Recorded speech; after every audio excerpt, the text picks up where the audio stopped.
लेकिन फिर भी मुझे लगता है कि कुछ गड़बड़ है। दूसरी तरफ यू क्वाइटली के अंदर अभी भी गुस्सा भरा होता है, जिस पर वो फिर पूछता है, तुमसे किसने कहा कि मैं डिवोर्स लेना चाहता हूँ? कौन ऐसी बेकार बातें कर रहा है? और जो इंसान डिवोर्स लेना चाहता है वो क्या ऐसा दिखता है? जैसे ही यू क्वाइटली ये कहता है, मैं तुरंत सिर नीचे कर लेता हूँ। मेरा रिएक्शन इतना फास्ट होता है कि यू क्वाइटली भी सरप्राइज हो जाता है। मैं जल्दी से कहता हूँ, नहीं, तुम्हारी वजह से नहीं, मेरी गलती थी। मैं सीधा अपनी गलती मान लेता हूँ, जिस पर यू क्वाइटली कुछ देर के लिए स्पीलेस हो जाता है। असल में वो मुझे थोड़ा डांटना चाहता था, लेकिन फिर उसे लगता है कि अभी हमारा रिश्ता इतना क्लोज नहीं है कि वो ऐसा करे, और फिर उसे और ज्यादा गुस्सा आने लगता है। लेकिन मैं इतनी जल्दी गलती मान लेता हूँ कि उसका सारा गुस्सा वहीं रुक जाता है, जैसे मैंने पहले ही तेज नाइफ से उसका अटैक रोक दिया हो। जब मैं देखता हूँ कि उसका चेहरा थोड़ा नॉर्मल हुआ है, तो मैं जल्दी से एक्सप्लेन करता हूँ, तुम पहले मुझसे कुछ कहना चाहते थे, लेकिन तुम इतने ऑकवर्ड लग रहे थे, इसलिए तुम्हें लगा था कि मैं तुमसे डिवोर्स लेने वाला हूँ। लेकिन अभी तक भी मुझे समझ नहीं आता है कि यू क्वाइटली आखिर मुझसे क्या कहना चाहता है। जिस पर यू क्वाइटली चुपचाप अभी अभी डाला हुआ पानी का एक साइप लेता है ताकि अपने शौक को दबा सके, और साथ ही साथ यू क्वाइटली ये भी सोच रहा होता है कि उसे आगे क्या कहना चाहिए, क्योंकि यू क्वाइटली को लगता है कि अगर वो बहुत ज्यादा फियरस हो गया तो मैं डर जाऊंगी, और अगर वो बहुत सॉफ्ट हो गया तो मुझे लगेगा कि उसे आसानी से मनाया जा सकता है, जिस पर आगे कभी भी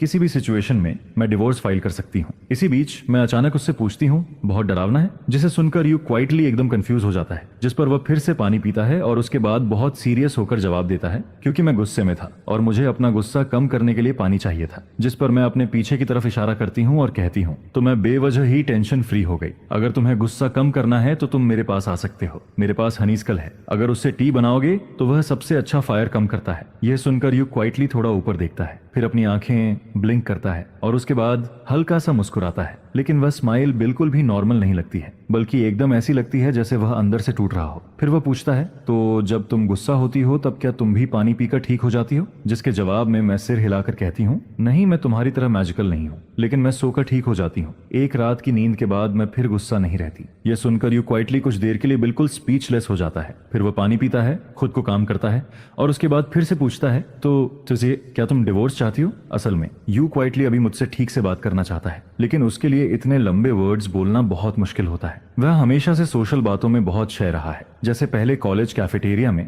अगर उसके राइस में कुछ गंदा निकल आता था या कुछ कम होता था तो यू क्वाइटली कभी जाकर कंप्लेन नहीं करता था। वह या तो चुपचाप राइस फेंक देता था या फिर वैसे ही खा लेता था, और कभी कभी बहुत देर बाद मुझे पता चलता था, जिस पर मैं यू क्वाइटली को साथ लेकर स्टोर वाले से बात करने जाती थी। धीरे धीरे यू क्वाइटली को बहुत प्रोटेक्ट किया गया था। लोगों से जुड़ी हुई सारी मुश्किल बातें उसके लिए हमेशा किसी और ने संभाली थी, जिस पर अब यू क्वाइटली कहना चाहता है कि वह असल में बात करना चाहता है। अगर मैं सच में उससे डिवोर्स लेना चाहती हूँ तो वह मुझे रोकेगा नहीं, क्योंकि पिछले 6 महीनों में शादी के बाद से मैंने भी बहुत कुछ सहा था। एक तरफ मैं एक नॉर्मल मैरिज को निभा रही थी और दूसरी तरफ मैं अभी भी अपनी लॉयल्टी को बचाए हुए थी, लेकिन ये सारी बातें यू क्वाइटली के लिए बोलना बहुत मुश्किल होता है। उसे लगता है कि ऐसे थॉटफुल वर्ड्स उसके मुंह से निकलते ही नहीं है, ठीक वैसे ही जैसे वह कभी प्यार भरी बातें नहीं कह पाता है। इसलिए आखिर में वह सिर्फ इतना ही पूछता है, तो क्या तुम डिवोर्स चाहती हो? जिस पर मैं ड्राई लाफ करती हूँ और कहती हूँ, ओ मैं ऑफ कोर्स नहीं, मैं जाना नहीं चाहती। अगर मेरा डिवोर्स हो गया तो मेरा फैमिली फिर से मुझे फोर्स करेगा, और अगली लड़की जिससे मेरी फैमिली मुझे मिलवाएगी वह शायद यू क्वाइटली से बेटर भी ना हो। और वैसे भी मुझे शादी पर इतना भरोसा नहीं है। अगर 2 लोग एक दूसरे के साथ समहाउ एडजस्ट कर लें तो वही काफी है। इसके बाद मैं आगे कहती हूँ, लेकिन हमें दुनिया के एंड जैसा बिहेव करने की जरूरत नहीं है, हम बस सोल्जर्स की तरह पास रह सकते हैं। जिस पर मैं पूरा चॉइस यू क्वाइटली के हाथ में छोड़ देती हूँ। अगर यू क्वाइटली कहे कि वह साथ रहना चाहता है तो हम साथ रहेंगे, और अगर वह कहे कि उसे जाना है तो फिर हम अलग हो जाएंगे। मैं हुआगुओ माउंटेन वापस चली जाऊंगी और यू क्वाइटली वापस ल्यूशाहे चला जाएगा, और उसके बाद हम हमेशा के लिए अलग हो जाएंगे। यह सुनकर यू क्वाइटली के सिर में दर्द होने लगता है, क्योंकि वह समझ ही नहीं पाता कि मैं आखिर चाहती क्या हूँ। उसे कैसे पता चले कि कौन सा आंसर मुझे खुश करेगा?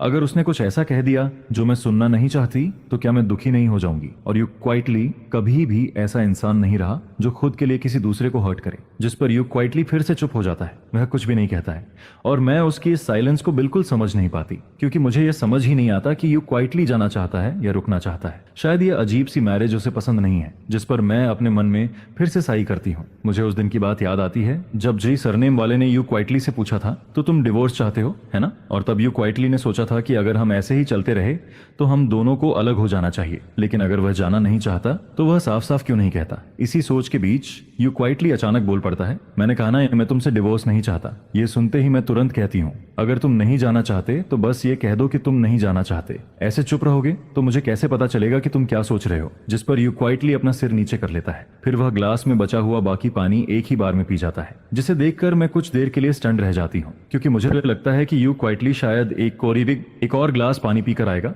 ताकि फिर से मुझसे लड़ सके, लेकिन ऐसा नहीं होता। यू क्वाइटली उसके बाद कुछ भी नहीं कहता है। वह सिर्फ इतना कहता है, ठीक है, मैं रूम में वापस जा रहा हूँ, आज मैंने तुम्हें आप डिस्टर्ब किया। और फिर यू क्वाइटली बिल्कुल वही करता है। वह दोनों पेपर कप्स उठाकर ट्रैश कैन में फेंक देता है, जिस पर वह धीरे धीरे स्टेयर्स पर कदम रखता है और ऊपर चला जाता है। उसे ऐसा नहीं करना चाहिए था। यू क्वाइटली को अपने दिल की सारी बातें कह देनी चाहिए थी। अगर वह नहीं बोलेगा तो मुझे कैसे पता चलेगा कि वह क्या सोच रहा है। लेकिन बात बीच में ही रुक जाती है। यू क्वाइटली आधे रास्ते में ही पीछे हट जाता है और उसके बाद सिर्फ एक ठीक है छोड़कर चला जाता है, जिस पर मुझे सिर्फ इतना फील होता है कि ये छोटी सी लड़की यू क्वाइटली अभी बहुत हर्ट है, जैसे वह अपनी सारी शिकायतें, अपना सारा दुख अपने अंदर ही दबा रहा है। नहीं, आज मुझे यू क्वाइटली से ठीक से बात करनी होगी। मुझे जानना है कि उसके दिमाग में आखिर चल क्या रहा है। जैसे ही मेरे मन में यह थॉट आता है, मैं तुरंत यू क्वाइटली का नाम लेकर उसे बुलाती हूँ, जिस पर यू क्वाइटली, जो स्टेयर्स पर आधा ऊपर जा चुका होता है, मेरी आवाज सुनते ही रुक जाता है और फिर पीछे मुड़कर मेरी तरफ देखता है। फिर भी क्या और कुछ है? यू क्वाइटली पूछता है। मैं कहती हूँ, नीचे आओ,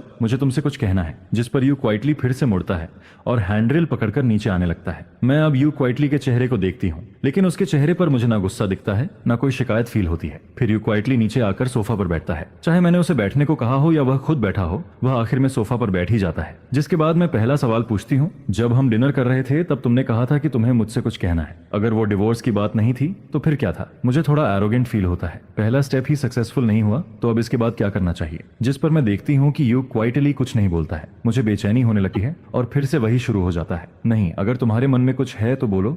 तुम्हारे चेहरे को देखकर कोई कैसे समझेगा कि तुम क्या सोच रहे हो? यह कहते हुए मुझे थोड़ा डिप्रेस्ड भी फील होता है, क्योंकि दोपहर में मैंने उसे उसके बेस्ट फ्रेंड से बात करते हुए सुना था। शायद वह मुझे कोई बुक देना चाहता था। यह सुनकर मुझे लगा था कि यू क्वाइटली शायद काफी लाइवली पर्सनैलिटी वाला होगा, लेकिन मेरे सामने आते ही यू क्वाइटली फिर से इंट्रोवर्ट बन जाता है। लेकिन कोई बात नहीं, मैं यू क्वाइटली को टाइम दूंगी, उसे सोचने दूंगी, सब कुछ क्लियर करने दूंगी और फिर आंसर देने दूंगी। जब दो लोग बात कर रहे होते हैं और सामने वाला मोबाइल फोन उठा ले तो वह बहुत रूड लगता है। इसलिए मैंने अपना मोबाइल नहीं देखा और यू क्वाइटली भी अपना मोबाइल नहीं देखता है, क्योंकि उसे भी पता है कि इस टाइम मोबाइल पकड़ना गलत लगेगा। इसलिए वो बस सीधा बैठा रहता है। लेकिन काफी देर तक ऐसे बैठे रहने के बाद यू क्वाइटली थोड़ा अनकंफर्टेबल फील करने लगता है, जिस पर मैं कुछ देर तक उसे देखती रहती हूँ। लेकिन यू क्वाइटली अभी भी कुछ बोलने के साइंस नहीं दिखाता है। तभी अचानक मुझे लगता है कि हम दोनों के बीच का रिश्ता कुछ अजीब हो गया है। मैं कहती हूँ, मुझे अभी तुम्हारे सामने वैसा फील हो रहा है जैसे कोई स्टूडेंट जिसे ऑफिस में बुलाया गया हो। यह सुनकर मैं खुद ही हल्का सा कंप्लेन करने वाले अंदाज में बोलती हूँ, जिस पर यू क्वाइटली हंस देता है और यह उसकी तरफ से पहली रिएक्शन होती है।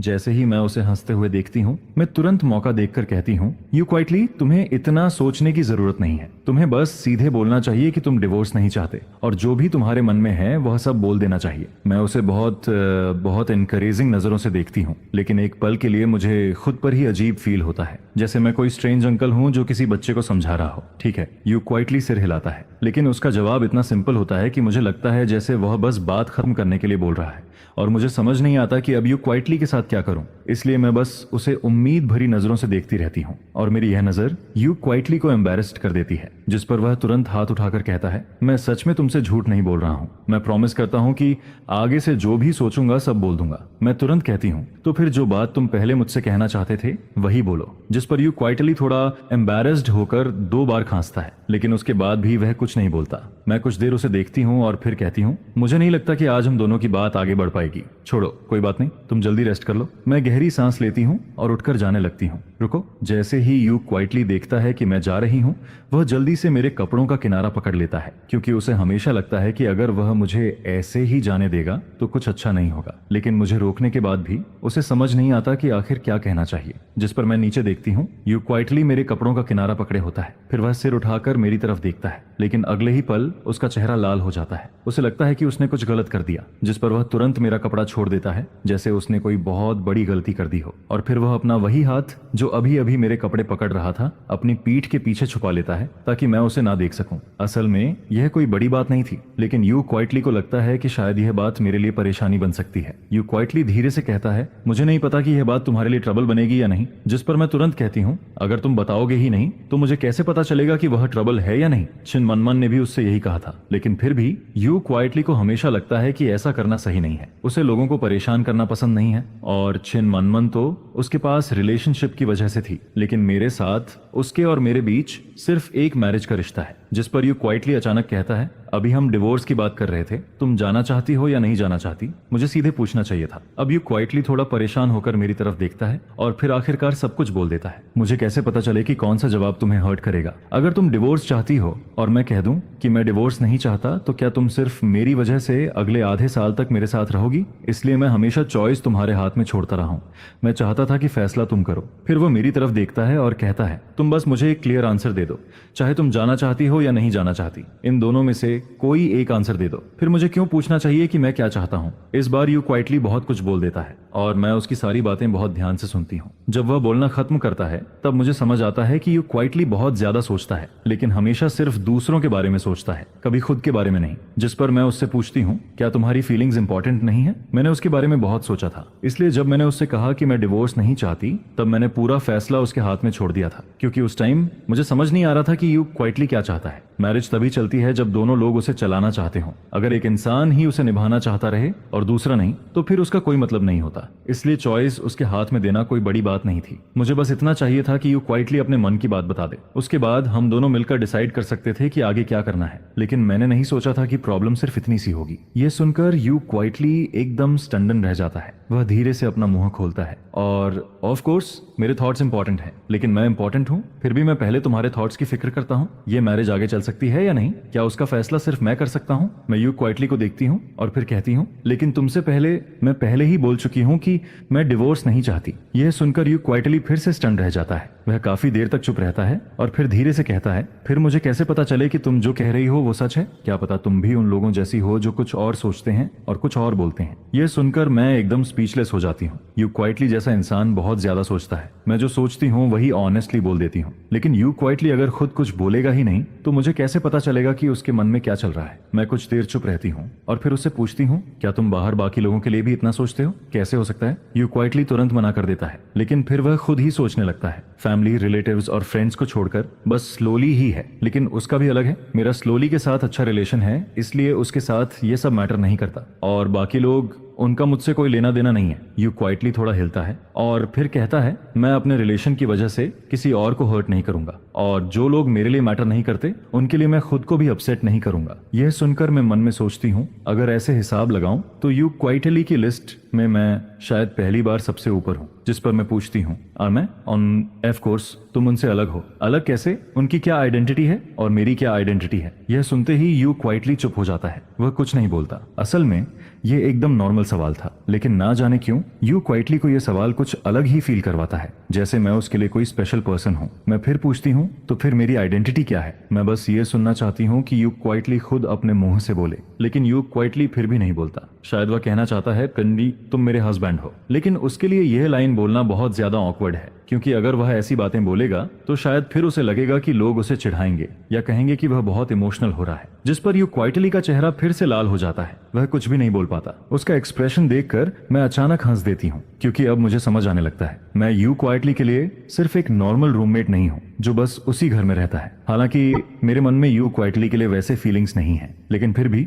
मेरे दिल में थोड़ा अच्छा फील होता है, बिल्कुल वैसे जैसे स्कूल के टाइम कोई लड़की मुझे पसंद करती थी। भले ही मैं उससे बात ना करता हूँ, लेकिन फिर भी अंदर से थोड़ा खुश फील होता है। और अब मुझे समझ आता है कि यू क्वाइटली मुझे अपने दिल में हस्बैंड मानता है, लेकिन कुछ चीजों में वह मुझे हस्बैंड की तरह ट्रीट नहीं करता, जैसे उसके मन में राइट्स और रिस्पॉन्सिबिलिटी बराबर नहीं है। उदाहरण के लिए यू क्वाइटली को हमेशा डर लगता है कि वह मुझे ट्रबल देगा। उसके मन में वह खुद मुझसे कुछ एक्सपेक्ट कर सकता है, लेकिन मुझे उससे कुछ एक्सपेक्ट नहीं करना चाहिए। यह सोचकर मुझे यू क्वाइटली के बारे में एक नई बात समझ आती है। वह बहुत जेंटल है, इतना जेंटल कि कभी कभी जरूरत से ज्यादा। अगर मैं उसकी जगह होता तो मैं इतना नहीं सोचता। जिस पर मैं हिम्मत करके धीरे से यू क्वाइटली के चेहरे को छूती हूँ। यू क्वाइटली पीछे नहीं हटता। वह बस अपनी आंखें उठाकर मेरी तरफ देखता है। उसकी आंखें बिल्कुल पानी जैसी लग रही होती हैं, जैसे उनमें पूरी ऑटम छिपी हुई हो। मैं उसके माथे के सामने आए हुए बाल हटाती हूँ और फिर कहती हूँ, अगर तुम्हें पता है कि मैं तुम्हारा हस्बैंड हूँ तो तुम्हें यह भी पता होना चाहिए कि छोटी छोटी बातों में तुम मुझ पर डिपेंड कर सकते हो। तुम्हें मुझे यह मौका देना होगा। अगर तुम मुझे बताओगे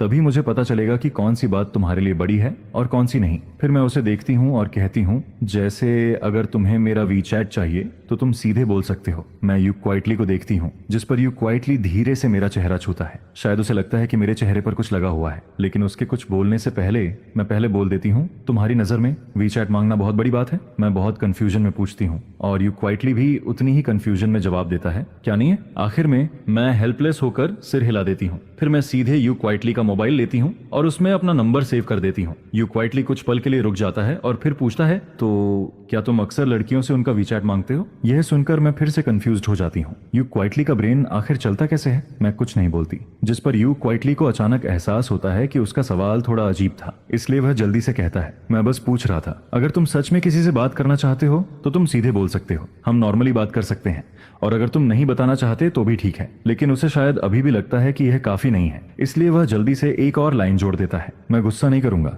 यू क्वाइटली बहुत जेंटल टोन में यह कहता है, लेकिन मुझे यह सुनकर बिल्कुल अच्छा नहीं लगता, बल्कि ऐसा लगता है जैसे ये कोई डेंजरस लाइन हो, क्योंकि दुनिया में बहुत लोग कहते हैं कि वह गुस्सा नहीं होंगे, लेकिन असल में बाद में वही सबसे ज्यादा गुस्सा करते हैं, जिस पर मैं तुरंत कहती हूँ, कैसी बात कर रहे हो, मैं क्या वैसा इंसान लगता हूँ? यह सुनकर यू क्वाइटली हल्का सा सिर हिलाता है और मुझे लगता है कि अब वह नाराज नहीं है। मैं धीरे से हूँ कहती हूँ और फिर टॉपिक बदलने का फैसला करती हूँ, तो तुम जो पहले मुझे कुछ बताना चाहते थे, क्या वह सिर्फ वीचैट जैसी छोटी सी बात पर? यू क्वाइटली अचानक से सेंसिटिव हो गया। शायद मुझे ऐसा सिर्फ फील हुआ हो, लेकिन उसकी बातों में मुझे थोड़ा सार्कास्टिक टोन सुनाई देता है। असल में ऐसा नहीं है कि मैं तुम्हें फोन पर बताऊंगा, क्योंकि इंटरनेट पर बोलना आसान लगता है। आखिर अगर वह बात सामने बोल सकता तो पहले ही बोल देता, लेकिन सच में मेरे और उसके बीच हर बात फेस टू फेस होना जरूरी नहीं है। जैसे जब मैं ऑफिस से घर लौटता हूँ तब वही टाइम होता है जब यू क्वाइटली उठता है। वह मुझे छोटे छोटे नोट्स छोड़ता है, जैसे लाइट्स बंद करना मत भूलना। अगर वह सामने बोलता और कहीं उससे कोई कॉन्फ्लिक्ट हो जाता तो क्या होता, लेकिन नोट अलग होता है। अगर मेरा टेम्पर खराब होता तो शायद मैं वो नोट फाड़ कर ट्रैश कैन में फेंक देता, और फिर रात में जब यू क्वाइटली नीचे आता और बैले की लाश देखता तब उसे समझ आता कि यह इंसान इतना इजी नहीं है, और उसके बाद वह मुझसे और कम बात करता। लेकिन अच्छा है कि मेरा टेम्पर इतना खराब नहीं है। मुझसे बात करने के बाद यू क्वाइटली अपना फोन लेकर जल्दी जल्दी सेकंड फ्लोर पर चला जाता है और मुझे ज्यादा देर वेट नहीं करना पड़ता। थोड़ी देर बाद मेरे वीचैट पर एक फ्रेंड रिक्वेस्ट आती है।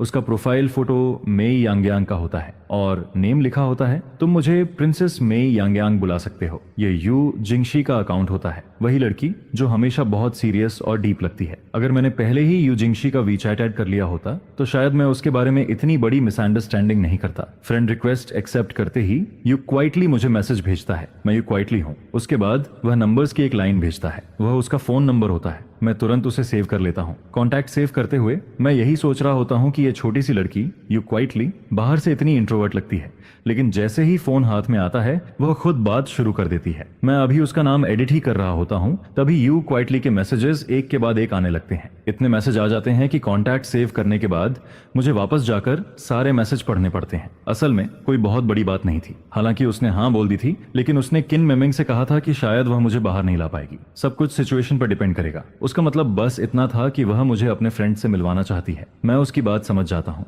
बिल्कुल वैसे ही जैसे मेरे फ्रेंड्स हमेशा कहते रहते हैं कि यू क्वाइटली को एक बार बाहर खाने पर लेकर आओ। अब चिन मिंगमिंग और यू क्वाइटली ने टाइम और जगह थोड़े से अलग अलग रख दी है और मुझे कहा है कि जो कन्वीनियंट लगे मैं चुन लूं। जहां तक बिल की बात है, अगर मैं उनके साथ जाने के लिए रेडी हो जाऊं तो बाद में यू क्वाइटली मुझे पैसे ट्रांसफर कर देगा और फिर बिल मैं पे करूंगा, क्योंकि उसके हिसाब से उसके बेस्ट फ्रेंड के सामने उसका हस्बैंड बिल पे करे तो उसे अच्छा लगेगा। लेकिन यू क्वाइटली सच में मुझे बिल पे नहीं करने देगा। उसने पहले जो कहा था कि किन मैंगमैंग बिल देगी वह बस मजाक था। आखिर किन मैंगमैंग इतनी दूर से आई है, वह सच में उससे पैसे कैसे ले सकता है? यू क्वाइटली अपने मैसेज में एक एक करके सारी बातें समझाता जाता है और जब उसे लगता है कि जो कुछ कहना था वह सब कह दिया, तब वह आखिर में एक छोटा सा समरी मैसेज भेजता है, बस इतना ही, बाकी कुछ नहीं है। और उसके साथ वह एक सॉफ्ट सा इमोजी भी भेजता है। मैं शुरू से आखिर तक सारे मैसेज पढ़ता हूँ और फिर सोचता हूँ यह तो वही सब है जो मैंने पहले ही सुन लिया था। अब मैं सिर्फ इतना समझ सकता हूँ कि आगे से मुझे ये उम्मीद नहीं करनी चाहिए कि यू क्वाइटली खुद से आकर कुछ बोलेगा। मुझे खुद उससे पूछना होगा। अगर मैं उसका वेट करूंगा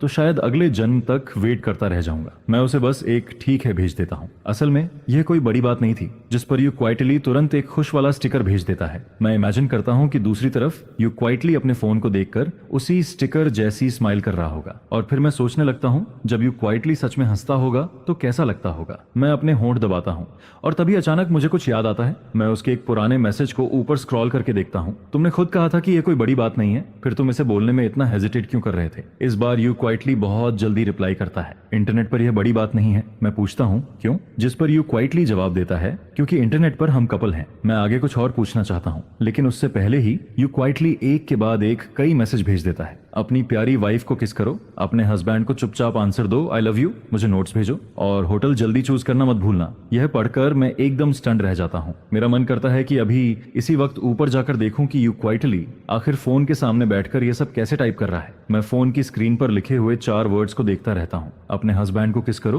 कौन कहेगा कि यू क्वाइटली इतना सिंपल है? मैंने नहीं सोचा था कि इस छोटे से इंसान के 2 चेहरे होंगे। सेकंड फ्लोर पर मैसेज भेजने के बाद यू क्वाइटली वापस बेड पर चला जाता है और फिर कमरे का दरवाजा लॉक कर लेता है। अगर मैं अभी ऊपर चला जाऊं तो शायद बात अच्छी तरह खत्म नहीं होगी। अगर कल मैं उससे नहीं मिल पाया तो फिर रहने दो। इंटरनेट वाला यू क्वाइटली रियल लाइफ वाले यू क्वाइटली से बिल्कुल अलग है। मैं बेड पर लेटा रहता हूं और अभी भी यही सोच रहा होता हूं कि उसके कॉन्टैक्ट का नाम क्या रखूं। काफी देर सोचने के बाद मैं पहले उसका नाम क्वाइट रखता हूं, फिर उसे बदलकर वाइफ कर देता हूं। आखिर वह मेरी वाइफ ही तो है, और जब यू क्वाइटली मुझे हस्बैंड बुला सकता है तो मैं उसे वाइफ क्यों नहीं बुला सकता। यह सोचकर मुझे थोड़ा अच्छा फील होता है। लेकिन कुछ देर बाद मैं फिर उसका नाम बदलकर वापस क्वाइट कर देता हूं। अभी काफी रात बाकी है और मुझे अभी नींद नहीं आ रही, जिस पर मेरी नजर उस बुक पर पड़ती है। मैं गहरी सांस लेता हूं और फिर सोचता हूं नहीं, ये बुक अच्छी नहीं है। असल में बुक नहीं, यू क्वाइटली अच्छा है। और यू क्वाइटली का पेन नेम भी बहुत अलग है, सॉफ्ट स्ट्रॉबेरी क्राइंग बन। उस पेन नेम के नीचे साफ साफ एक लोगो बना हुआ होता है। हे भगवान, अगर मैंने इसे अपनी खुद की आंखों से नहीं देखा होता तो डुआन रेन कभी भी यू जिंगशियन को इस साइडोनिम से कनेक्ट नहीं करता। जिस पर जब मैं यू जिंग की बुक फ्लिप करके देखता हूं तो मुझे पता चलता है कि उसने इसे इतने कैजुअली छुपा रखा था। फिर मैं भी कैजुअली एक बुक ढूंढता हूं और उसे उसमें ऐड कर देता हूं, जिसके बाद मैं यू क्वाइटली के लिए एक ग्रुप बना देता हूं ताकि उसे स्पेशल अटेंशन पर रख सकूं। जिस पर फ्यूचर में जब भी यू क्वाइटली ग्रुप में कुछ बोलता है तो मैं तुरंत अंदर जाकर उसे पकड़ सकूं। काफी टाइम हो चुका था जब उसकी पिछली बुक फिनिश हुई थी, जिसके बाद मैं उससे पूछता हूं कि वह नई बुक कब स्टार्ट करने वाला है। शायद मियान मियान को यू क्वाइटली की अंडरवर्ल्ड वाली रूटीन पहले से पता थी, जिस पर मियान मियान जानबूझकर शाम का टाइम चूज करता है ताकि यू क्वाइटली से आराम से बात कर सके। घबराओ मत, मैंने रिसेंटली आउटलाइन का थोड़ा पार्ट लिखना स्टार्ट किया है। यह सुनकर मियान मियान ऑलमोस्ट पागल हो जाता है। फिर वह कहता है तो अब तुम मुझे ये बता रहे हो कि तुम बस आउटलाइन प्रिपेयर कर रहे हो। जिस पर लिन क्वाओ क्वाओ को शू की बातों पर बिल्कुल भी भरोसा नहीं होता। फिर वह कहती है इंस्पिरेशन ढूंढना भी तो आउटलाइन प्रिपेयर करने का ही पार्ट होता है। जिसके जवाब में मियान मियान फिर कहता है तुम्हें मुझ पर भरोसा रखना चाहिए। मैं कैसे मान लूं? तुम कब काम करते हो और कब फिश करते हो? तुम इंस्पिरेशन आखिर ढूंढते कैसे हो? मुझे भी बताओ। जिस पर यू क्वाइटली जवाब देता है सुनो, इंस्पिरेशन ढूंढने का मेरे पास अभी टाइम नहीं है, अभी तो बस पहले उसे ले आओ। मैं रिसेंटली अपने हस्बैंड के साथ डेटिंग कर रहा हूँ सकता। यह सुनकर सामने वाला हैरान रह जाता है। फिर यू क्वाइटली आगे कहता है मैं हस्बैंड का ख्याल रखता हूँ, बच्चे का भी ख्याल रखता हूँ, और अभी मुझे बच्चे को हुए पूरे 8 महीने हो चुके हैं। मेरी लाइफ कितनी मिसरेबल हो गई है। जिस पर कोई पूछता है और तुम्हारा हस्बैंड कहाँ है? यू क्वाइटली कैजुअली जवाब देता है मेरा हस्बैंड मेरे बगल में ही लेटा है। यह सुनते ही मैं दांत भींचकर पोर्सलेन नाइफ पर हाथ मार देता हूँ। फिर मैं कहता हूँ सुन लो, तुम्हारे रिकमेंडेशन का दूसरा हाफ गया, अभी चाहिए तुम्हें? जिस पर एक और केस फ्लैश होकर सामने आता है। हालांकि मेरा दिल अभी भी हॉर्स लेटर पर नहीं था, लेकिन मेरा हाथ फिर भी कीबोर्ड को टच करता रहता है। फिर अचानक मियान मियान का अवतार डार्क हो जाता है। कंग्रेचुलेशंस, यू क्वाइटली ने आखिरकार तुम्हें याद कर लिया। जिस पर मैं धीरे धीरे सक्सेसफुल तो हो जाता हूँ, लेकिन साथ ही दूसरे इंसान पर गुस्सा भी आने लगता है। मैं आधा गुस्से में होता हूँ लेकिन पूरी तरह नहीं। फिर अगले दिन मैं बुक स्टोर में बैठा होता हूँ और आसपास देखने लगता हूँ कि यहाँ कौन सी चीज खाने के लिए अच्छी है। काफी देर तक सर्च करने और कई ऑप्शंस देखने के बाद मुझे आखिरकार एक हॉट पॉट रेस्टोरेंट मिल जाता है। लेकिन फिर भी मैं यू जिंग की ओपिनियन को कंसिडर करता हूँ, जिस पर मैं उसका स्क्रीनशॉट और एड्रेस यू जिंगशिंग को सेंड कर देता हूँ। इसके बाद मैं फोन की स्क्रीन को देखता रहता हूँ और अचानक से डीप सोच में चला जाता हूँ, क्योंकि कल यू क्वाइटली ने जो मैसेज मुझे भेजा था वह अभी भी उसी तरह स्क्रीन पर पड़ा था। उसने कहा था मैंने हस्बैंड को किस किया, फिर उसने कहा था मैं तुमसे प्यार करता हूँ। जिस पर मेरा दिमाग अपने आप फैंटेसी में चला जाता है। मैं सोचने लगता हूँ कि जब यू क्वाइटली ने मुझे ये मैसेज भेजा होगा तब वह कैसा दिख रहा होगा। क्या वह फोन स्क्रीन के सामने जोर जोर से हंस रहा होगा या फिर मेरी तरह वही साइलेंट और डीप एक्सप्रेशन के साथ बैठा होगा? लेकिन जाहिर सी बात है इसका कोई आंसर नहीं था। यू क्वाइटली वापस आ चुका था, लेकिन मुझे नहीं पता था कि वह आज फिर अपने बेस्ट फ्रेंड के साथ बाहर घूमने जाएगा या नहीं। अगर वह बाहर जाता तो शायद उसे जल्दी उठना पड़ता, लेकिन उसके बुक ग्रुप में कल रात से लेकर आज तक यू क्वाइटली की एक भी आवाज नहीं आई थी। मैं दोपहर तक यू क्वाइटली के रिप्लाई का वेट करता रहता हूँ। फिर अचानक एक मैसेज आता है, हाँ तुम टाइम सेट कर दो। जिस पर मैं रिप्लाई करता हूँ टाइम तो सेट है, तुम बस मुझे सीधे बता दो। उसी समय मुझे उसकी तरफ से कुछ नॉइजेज सुनाई देती है। फिर मैं पूछता हूँ क्या तुम अभी बाहर हो? जिस पर यू क्वाइटली एक वॉइस भेजता है और मुझसे पूछता है मैं अपने बेस्ट फ्रेंड के साथ ब्रेकफास्ट कर रहा हूँ। मैं कुछ देर के लिए चुप हो जाता हूँ, क्योंकि दोपहर के 12 बजे ब्रेकफास्ट करना थोड़ा अजीब था। लेकिन फिर मैं सोचता हूँ छोड़ो, मुझे इन डिटेल्स से क्या लेना। यू क्वाइटली अगर 12 बजे ब्रेकफास्ट कर रहा है तो ये भी अपने आप में काफी बड़ी बात है। इसके थोड़ी देर बाद यू क्वाइटली मुझे एक और फोटो भेजता है जिसमें एक बहुत सिंपल रामेन दिख रहा होता है, जिस पर जब मैं उसे ध्यान से देखता हूँ तो रियलाइज करता हूँ कि कल रात उसने जो नूडल्स खाए थे उनके मुकाबले ये काफी ज्यादा सिंपल और वेजिटेरियन लग रहे थे। कल वाले नूडल्स में जो बड़ा चिकन लेग था वह भी गायब था, जिस पर मैं क्वाइटली उसे एक रेड एनवेलप भेज देता हूँ और लिखता हूँ, जाकर कुछ अच्छा खा लो, खुद को इतना भूखा मत रखो कि तुम और पतले हो जाओ। यू क्वाइटली नूडल्स का एक बाइट लेते हुए मुझे वॉइस भेजता है, अगर मैं भूख से पतला हो गया तो तुम मुझे पकड़ोगे कैसे? तुम्हें तो वैसे भी मेरी बोन्स पकड़ने में अनकंफर्टेबल फील होगा, है ना? लेकिन सबसे अजीब बात यह थी कि यू क्वाइटली ने मेरा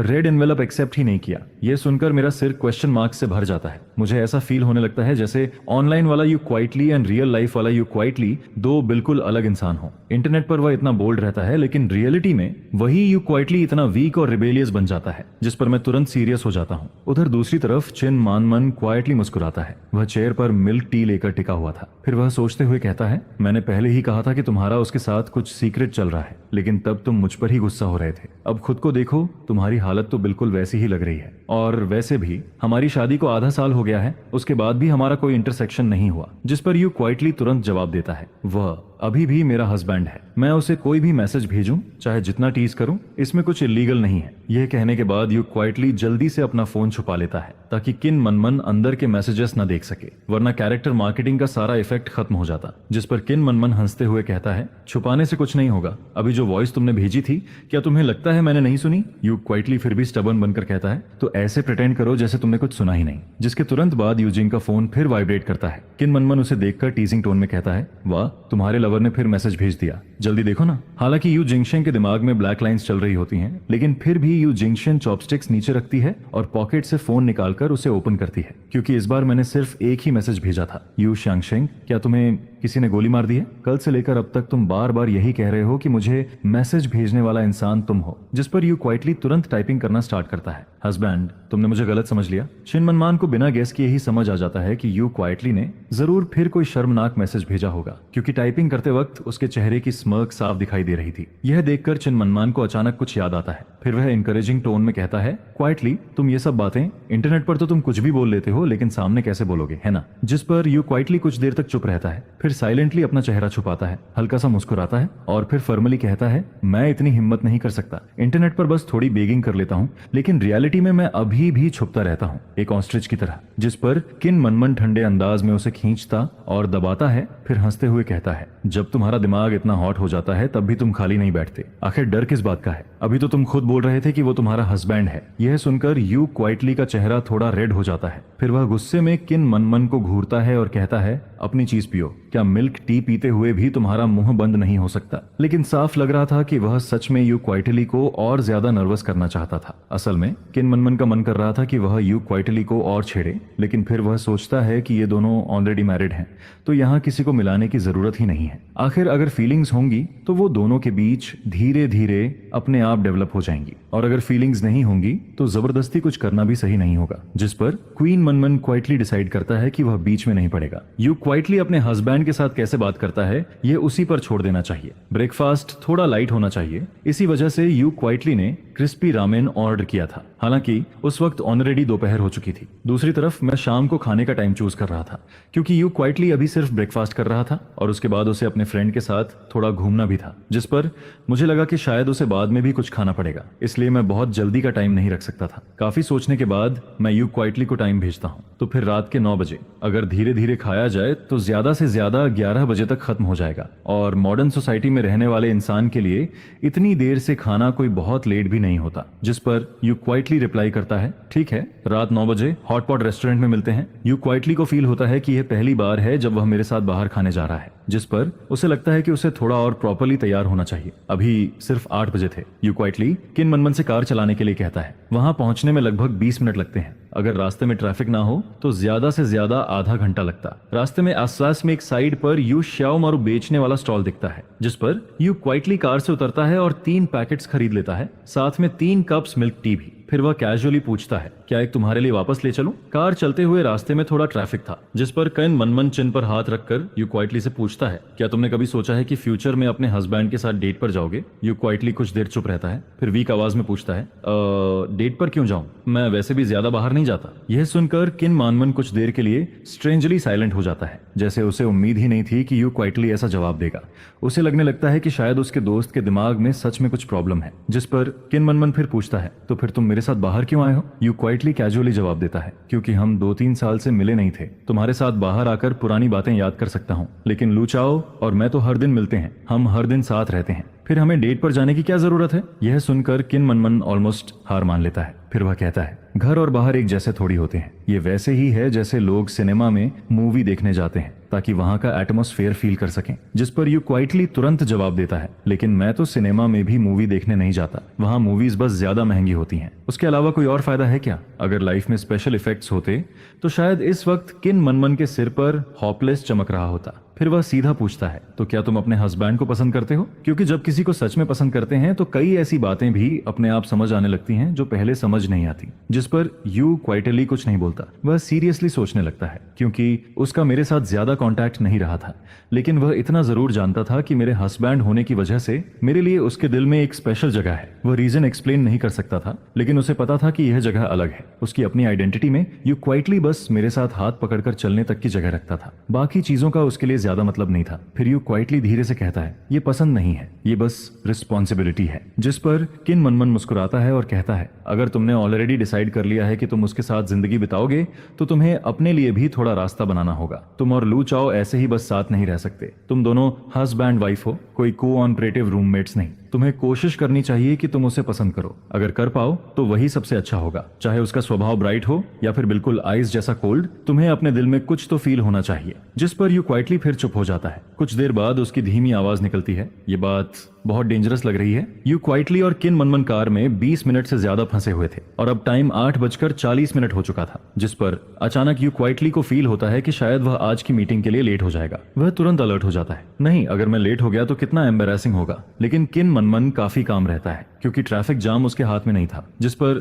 यू क्वाइटली अचानक कहता है, नहीं, मुझे पहले कॉल करनी होगी। हालांकि अभी भी लेट नहीं हुआ था, लेकिन उसके लिए यह बिल्कुल वैसे था जैसे कॉलेज में एक दिन पहले लीव मांगनी पड़ती है, क्योंकि सिर्फ वही लीव काउंट होती है जो पहले से ली जाए। ये देखकर किन मानमन नोटिस करता है कि यू क्वाइटली फोन निकालकर नंबर डायल करने वाला है, जिस पर वह उसे काइंडली रिमाइंड करता है, आवाज थोड़ी सॉफ्ट रखना, ज्यादातर लड़कों को जेंटल लड़कियां पसंद आती हैं। चिन मनमन अभी बोल ही रहा था, तभी यू क्वाइटली के हाथ में पकड़े फोन से कॉल लग जाती है और बहुत जल्दी उसमें से मेरी आवाज आने लगती है। जैसे ही कॉल कनेक्ट होती है, किन मनमन अपनी आईब्रोज उठाता है, फिर चुप हो जाता है। वह कुछ नहीं बोलता, बस यू क्वाइटली को एनकरेजिंग नजरों से देखता रहता है। जिस पर यू क्वाइटली एक गहरी सांस लेता है। यू क्वाइटली सच में बहुत कावड़ था। लू चाओ, मैं इस बार सच में समझ जाता हूँ, इंटरनेट वाला यू क्वाइटली और रियल लाइफ वाला यू क्वाइटली दोनों बिल्कुल अलग इंसान है। अगर ये वीचैट पर होता तो शायद यू क्वाइटली आते ही मुझे हस्बैंड बुला देता और ऑनेस्टली वह सुनने में काफी कूल लगता, लेकिन रियलिटी में यू क्वाइटली बहुत ज्यादा सोचता है। वह जो भी बोलता है उसके पहले हर वर्ड का रिजल्ट सोचता है। लगता है हमारी तरफ थोड़ा ट्रैफिक जाम है। यू क्वाइटली अभी अगला सेंटेंस बोलने ही वाला था, तभी उसके बगल में बैठे किन मनमन की आवाज सुनाई देती है। वह शायद किसी को वॉइस भेज रहा था, तुम्हें अब भी मेरे पास आने की शर्म नहीं है? तुमने मुझे इतना गुस्सा दिलाया, इतने दिन घर से बाहर रहे और कल रात जाकर तुम्हें याद आया कि मुझे मनाना चाहिए, फिर भी तुमने मुझे ठीक से मनाया तक नहीं। 2 बातें बोलकर उल्टा कह दिया कि तुम्हें सोना है। क्या कोई फियांसे ऐसा करता है? मैं बता रहा हूँ, तुम मुझे खोने वाले हो, समझे? चिन मनमान का टोन बहुत फियर्स था, जिस पर उसके बगल में बैठा यू क्वाइटली थोड़ा घबरा जाता है, क्योंकि अमन ने अभी थोड़ी देर पहले ही उसे जेंटल रहने को कहा था। मुझे फोन के दूसरी तरफ से बहुत हैवी मर्मर सुनाई देता है। मैं एग्जैक्ट वर्ड्स नहीं सुन पाता, लेकिन इतना समझ आता है कि कोई किसी को डांट रहा है। जिस पर मैं पूछता हूँ, उधर कौन किसी को डांट रहा है? यू क्वाइटली धीरे से जवाब देता है, मैं कार में हूँ, किन मनमन किसी को समझा रहा है। मैं तुरंत कहता हूँ, वो तुम्हें तो नहीं डांट रहा ना? जिस पर यू क्वाइटली जल्दी से बोलता है, नहीं, ऐसा कैसे हो सकता है, वह नॉर्मली बहुत जेंटल है, वह यूजुअली किसी को डांटता नहीं। यह सुनकर किन मनमन वॉइस भेजना बंद कर देता है। फिर वह टाइपिंग करना स्टार्ट करता है, लेकिन साफ दिख रहा था कि टाइपिंग करते हुए भी उसका गुस्सा कम नहीं हुआ था। मैं कुछ देर चुप रहता हूँ, फिर धीरे से कहता हूँ, ठीक है, ट्रैफिक जैम है तो कोई बात नहीं, आराम से आना, जल्दी मत करना, सेफ्टी का ध्यान रखना। जिसके बाद मैं वेटर से भी थोड़ा ऑकवर्ड होकर कहता हूँ, सॉरी, मेरे 2 फ्रेंड्स रास्ते रास्ते में ट्रैफिक में फंसे हैं, शायद उन्हें आने में थोड़ा लेट हो जाएगा। 9:20 हो चुके थे, लेकिन यू क्वाइटली और किन मनमन अभी तक हॉटपॉट रेस्टोरेंट नहीं पहुंचे थे। फिर अचानक मेरे पास मैसेज आता है, हम पहुंच गए, जिस पर मैं तुरंत रिप्लाई करता हूँ, तो फिर सीधे अंदर आ जाओ, मैं भी अभी आया हूँ, वेटर अभी मेन्यू देकर गया है, तुम लोग आओ, फिर साथ में सूप बेस चूज करेंगे। इसके बाद मैं quietly table number you quietly को भेज देता हूँ। फिर मैं आसपास की खाली टेबल्स को देखता हूँ। अच्छी बात थी कि आज ज्यादा कस्टमर्स नहीं थे, वरना मैं इतनी देर तक यहाँ नहीं बैठ पाता। मैंने जानबूझकर कॉर्नर वाली टेबल चूज की थी, क्योंकि मैं रियल लाइफ वाले यू क्वाइटली को देखकर थोड़ा कंफर्टेबल फील करना चाहता था। जब यू क्वाइटली और किन मनमन अंदर आते हैं, तब मैं उनकी तरफ पीठ करके बैठा था। मेरे हाथ में अभी भी ईस्टर एग्स की छोटी सी बुलेटिन थी, जिसे मैं कैजुअली पलट रहा था। जैसे ही वे दोनों अंदर आते हैं, यू क्वाइटली बहुत धीरे से बोलता है, लूचाओ, जिस पर मैं पीछे मुड़कर उसे देखता हूँ। यू क्वाइटली बिल्कुल वैसा ही दिख रहा था जैसा मैंने इमेजिन किया था, बहुत शांत, बहुत सिंपल। ऐसा लग रहा था जैसे उसके अंदर सच में कोई क्वाइट सा एहसास हो। अगर मैं बस वीचैट की उसकी चैट हिस्ट्री भूल जाऊं, तो शायद वह और भी नॉर्मल लगता। यू क्वाइटली बैठ जाता है, फिर अपने हाथ में पकड़ी मिल्क टी और जाएंगी मीट बॉल्स मेरे सामने रख देता है। फिर थोड़ी ऑकवर्ड आवाज में कहता है, मीट बॉल्स थोड़े ठंडे हो गए हैं, अगर तुम्हारा मन ना हो तो मत खाना, बाद में मैं खुद क्वाइटली खा लूंगा। असल में उसके ओरिजिनल प्लान के हिसाब से मीट बॉल्स ठंडे नहीं होने चाहिए थे। यह सोचकर यू क्वाइटली अंदर ही अंदर थोड़ा रिग्रेट करता है। मैं हल्का सा मुस्कुराता हूँ और कहता हूँ, कोई बात नहीं। फिर मैं मीट बॉल्स को साइड में रख देता हूँ, क्योंकि पहले गेस्ट्स को हैंडल करना जरूरी था। बहुत जल्दी हम लोग अपनी जरूरत के हिसाब से ऑर्डर कर देते हैं। इसके बाद डिपिंग सॉस बनाने की बारी आती है। यह काम वैसे भी आसान था, इसलिए जैसे ही यू क्वाइटली उठता है, मैं भी उसके साथ उठ जाता हूँ, जिस पर पीछे बैठा किन मनमन हम दोनों को देखता है। फिर अचानक उसका मन नहीं करता कि वह हमारे बीच आए। वह कैजुअली कहता है, यू क्वाइटली, तुम मेरा सॉस बना देना, तुम्हें पता है मुझे क्या पसंद है। जिस पर यू क्वाइटली पीछे मुड़कर मुझे देखता है, फिर सामने बैठे किन मनमन को देखता है। उसके चेहरे पर साफ लिखा था,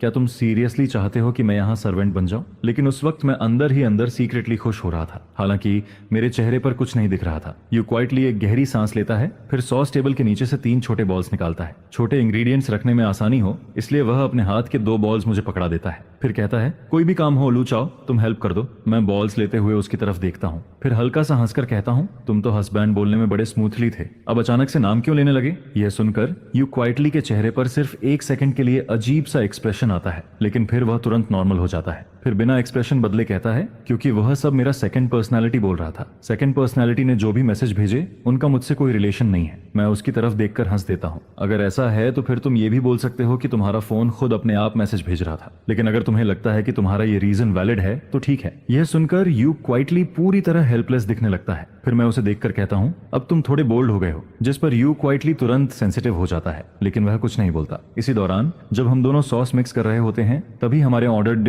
डिशेस भी टेबल पर आ जाती हैं। अचानक यू क्वाइटली अपना सिर पकड़ लेता है, ओह मैं फोटो लेना भूल गया, जिस पर वह जल्दी से अपना फोन निकालता है, सामने रखे बहुत सारे मीट वाले डिशेस की फोटो खींचता है और फिर उसे भेज देता है। बुक फ्रेंड ग्रुप में उसने बस रिप्लाई किया, फिर एक और दिन, पुराने प्रॉमिस की तरह। लेकिन यू क्वाइटली ने जैसे ही मैसेज भेजा और फोन रखने वाला था, तभी उसके बगल से मेरा स्पेशल नोटिफिकेशन वाला टोन बज जाता है। उसकी आवाज इतनी लाउड थी कि एकदम अलग से सुनाई देती है। मैं उस वक्त सिर नीचे करके मीट बॉल खा रहा था, लेकिन जैसे ही वह आवाज आती है, मेरे दिमाग में तुरंत एक बात आती है, जिस पर अगले ही पल मैं सिर उठाकर उन दोनों की तरफ देखता हूँ। सबसे पहले मेरी नजर यू क्वाइटली पर पड़ती है। यू क्वाइटली मुझे देख रहा था, फिर मैं किन मनमन को देखता हूँ। किन मनमन भी मुझे ही देख रहा था। यू क्वाइटली कुछ नहीं बोलता, क्योंकि वह नॉर्मली ऐसी जगह पर सीन क्रिएट नहीं करता। उसके हिसाब से हस्बैंड वाइफ की बात घर जाकर डोर बंद करके आराम से करनी चाहिए। लेकिन किन मनमन चुप नहीं रहता। वह ऐसे बोलता है जैसे अपनी बेस्ट फ्रेंड के लिए स्टैंड ले रहा हो। क्वाइटली, तुम्हारे हस्बैंड किस अच्छी बहन को स्पेशल अटेंशन दे रहे हैं। यह सुनकर मेरे सिर में दर्द होने लगता है। मैं कहता हूँ,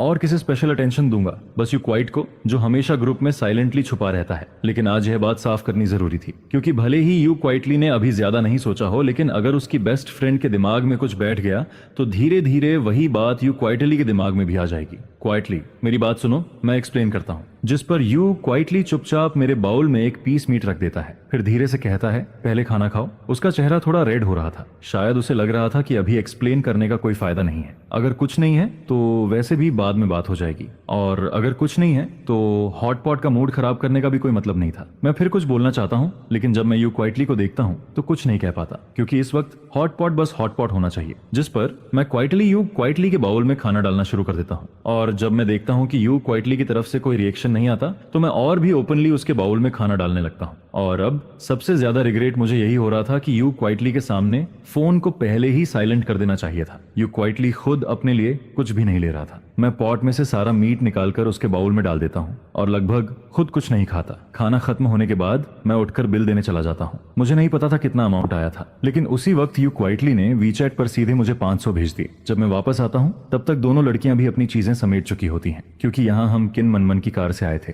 चिन मनमान को पहले से पता था कि यू क्वाइटली मेरे साथ घर जाएगा, जिस पर अलग होने से पहले किन मनमन यू क्वाइटली के कंधे पर हाथ मारता है और कहता है, अगर कुछ भी गलत लगे तो मुझे कॉल कर देना, मैं आकर तुम्हें ले जाऊंगा। यू क्वाइटली सिर हिला देता है। उसे पता था कि किन मनमन किस बात की तरफ इशारा कर रहा है, क्योंकि मेरे और उसके बीच अभी भी एक बात बाकी थी। लेकिन यू क्वाइटली खुद पूछना नहीं चाहता था। अगर मैं खुद से एक्सप्लेन नहीं करता तो वह भी ऐसे ही कुछ नहीं पूछता। असल में यू क्वाइटली कब से उस बात का प्रूफ लेकर बैठा था, ये शायद डिवोर्स वाले दिन तक चलता, लेकिन यू क्वाइटली चाहता था कि मैं खुद एक्सप्लेन करूं, क्योंकि उसने ऑलरेडी डिसाइड कर लिया था कि वह मेरे साथ आखिर तक जाएगा, और उसने ये भी डिसाइड कर लिया था कि वह मुझे पसंद करने की कोशिश करेगा। बस मुझे एक सही रीजन देना था। अगर मैं उसे एक रीजनेबल एक्सप्लेनेशन दे दूं तो वह खुद को समझा लेता, जिस पर रास्ते भर यू क्वाइटली चुप रहता है। वह फोन नहीं देखता और खुद से कोई बात भी स्टार्ट नहीं करता। घर पहुंचने के बाद यू क्वाइटली शायद गुस्से में थोड़ा तेज चलने लगता है, जिस पर मैं तुरंत आगे बढ़कर उसका हाथ पकड़ लेता हूँ। मुझे थोड़ा टाइम दो, मैं एक्सप्लेन करता हूँ। उस वक्त यू क्वाइटली के दिल में एक अजीब सा ऑकवर्ड फीलिंग था। असल में वह अभी भी गुस्सा था। हॉट पॉट रेस्टोरेंट में चुप रहने का मतलब ये नहीं था कि बात खत्म हो गई।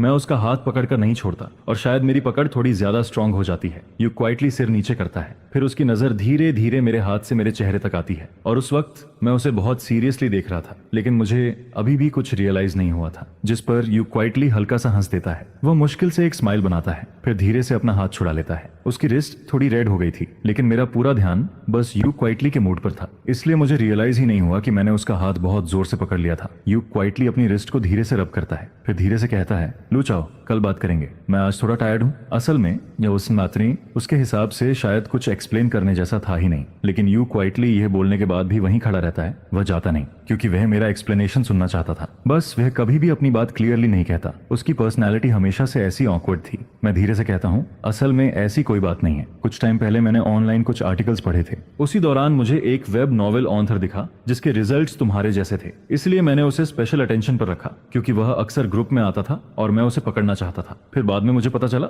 मैं प्रॉमिस करता हूँ, उससे मेरी कभी प्राइवेट बात नहीं हुई, पेंगुइन पर भी नहीं। ग्रुप में इतने लोग थे कि शायद वह मुझे पहचानता तक नहीं होगा। मैं उसे शॉर्ट में पूरी सच्चाई बता देता हूँ। यू क्वाइटली ध्यान से मेरी बात सुनता है, लेकिन जैसे ही मैं बोलना खत्म करता हूँ उसके दिल में अचानक गिल्ट आने लगता है, क्योंकि रिसेंटली वह खुद भी ग्रुप में बहुत टाइम वेस्ट कर रहा था। फिर वह धीरे से पूछता है, वो ऑथर लड़का था? अब वह गुस्सा नहीं था, क्योंकि उसे लग रहा था कि ऑथर कोई लड़का होगा। आखिर लू चाओ ऐसा इंसान नहीं था जो जानबूझकर किसी फीमेल ऑथर के पीछे जाए। जिस पर मैं सिर हिलाता हूँ, मुझे नहीं पता, हमने कभी बात नहीं की। तो ऑथर लड़की भी हो सकती है। बुक लिखने का जेंडर से कोई लेना देना नहीं होता है, ये बात सही है, लेकिन यू क्वाइटली चुपचाप यही सोचती है कि मैं कितना स्टूपिड हूँ। जिस पर इस टाइम तुम्हें बात को फ्लो के साथ आगे बढ़ाना चाहिए और कहना चाहिए कि वो एक मेल ऑथर है, क्योंकि अगर जिस पर्सन पर तुम ध्यान दे रहे हो वो एक फीमेल ऑथर निकलती तो यू क्वाइटली को समझ ही नहीं आता कि क्या करना है। जिस पर वो थोड़ी देर के लिए रुकती है, अपनी बैक सीधी करती है और ऐसे एक्ट करती है जैसे उसे किसी चीज से फर्क नहीं पड़ता है। फिर वो कहती है, असल में तुम्हें मुझे जानबूझकर एक्सप्लेन करने की जरूरत नहीं है, मुझे बिल्कुल भी फर्क नहीं पड़ता है, बस सीधा बोल दो। ये कहकर यू क्वाइटली मुड़ती है और वहां से चली जाती है। जिस पर मैं उससे कहता हूँ, अगर तुम नाराज नहीं हो तो अपने रूम में जाकर सो जाओ, आज रात भी जेट लैग कंटिन्यू होने वाला है, इसलिए तुम्हें जल्दी सोना चाहिए। जिस पर मैं यू क्वाइटली की पीछे जाती हुई बैग को देखता रहता हूँ। मैंने तो उसे सब कुछ एक्सप्लेन कर ही दिया था, तो क्या यू क्वाइटली सच में नाराज नहीं है? विमेन सच में बहुत वियर्ड क्रीचर्स होती हैं। जब वो नाराज होती हैं तब भी कहती हैं कि वो नाराज नहीं है, और जब वो नाराज नहीं होती हैं तब भी वही कहती हैं। यहाँ तक कि शावर लेने के बाद भी वो यही बोलती हैं कि वो नाराज नहीं है। इसके बाद मैं बेड पर लेट जाता हूँ और फिर वीचैट पर यू क्वाइटली को एक बार फिर मैसेज करता हूँ, क्योंकि मुझे लगता है कि रियलिटी में पूछने से ज्यादा आसान वीचैट पर पूछना होगा। जिस पर मैं उसे टाइप करके भेजता हूँ, तो क्या तुम अभी भी नाराज हो? लेकिन यू क्वाइटली रिप्लाई नहीं करती है, यहाँ तक कि ऊपर टाइपिंग का भी कोई डिस्प्ले नहीं आता है। जिस पर मैं सोचता हूँ कि इस टाइम यू क्वाइटली के पास करने के लिए कुछ नहीं होगा, शायद वो शावर लेने गई होगी। आगे मैं और यू क्वाइटली के बीच की लास्ट चैट रिकॉर्ड को देखता हूँ, जो उस ट्रांसफर पर जाकर रुकती है जो यू क्वाइटली ने मुझे भेजा था। ऑफ कोर्स उस पैसे को लेना पॉसिबल नहीं था। मैं अपनी वाइफ और उसकी फ्रेंड्स को हॉट पॉट खिलाने के लिए इनवाइट नहीं कर सकता और ऊपर से अपनी वाइफ से पैसे भी नहीं ले सकता, जिस पर मैंने अभी तक उसे एक्सेप्ट नहीं किया है। मैं प्लान करता हूं कि 24 घंटे पूरे होने दूं ताकि वो अमाउंट अपने आप रिफंड होकर यू क्वाइटली के पास वापस चला जाए। करीब 10 मिनट बाद यू क्वाइटली फाइनली रिप्लाई करती है, जिस पर उसका मैसेज आता है मैं अपने हस्बैंड से कैसे नाराज हो सकती हूँ।